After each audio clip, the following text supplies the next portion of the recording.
Kesemutan merupakan sensasi seperti ditusuk jarum, merinding atau geli seperti kejutan listrik atau mati rasa pada suatu bagian tubuh.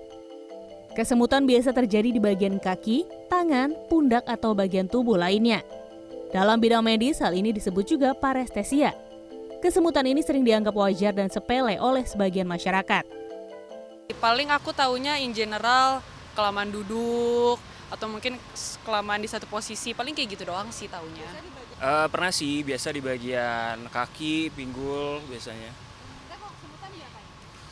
Ya digoyang-goyangin aja sih Mbak, maksudnya di bawah jalan aja, nanti hilang sendiri sih kalau saya sih gitu. Sebagian dari kita mungkin pernah ya mengalami kesemutan. Meskipun terlihat sepele, namun ternyata kesemutan dapat menjadi suatu gejala dari penyakit tertentu seperti diabetes hingga autoimun. Dokter spesialis saraf Hardi Pranata menjelaskan, kesemutan yang perlu diwaspadai adalah kesemutan berkepanjangan yang bersifat akut.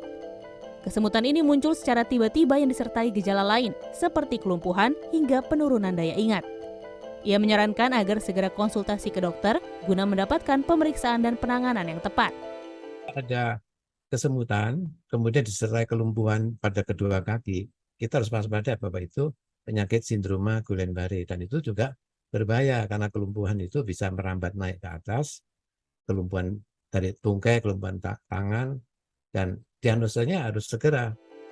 Kesemutan dapat menjadi tanda gejala dari suatu penyakit tertentu, mulai dari stroke, diabetes, kemudian penyakit sistemik seperti gangguan ginjal, hati, pembuluh darah dan penyakit darah, kanker dan tumor yang menyerang saraf, gangguan saraf neuropati perifer, kemudian penyakit sindrom saraf terjepit seperti sindrom carpal tunnel dan kelumpuhan saraf, hingga penyakit autoimun seperti sindrom Guillain-Barré yang ditandai kelumpuhan pada kaki, kemudian lupus dan rheumatoid arthritis. Untuk mencegah kesemutan, Hardi menganjurkan untuk mengkonsumsi vitamin B kompleks seperti B1, B6, dan B12 yang penting untuk menunjang kesehatan syaraf.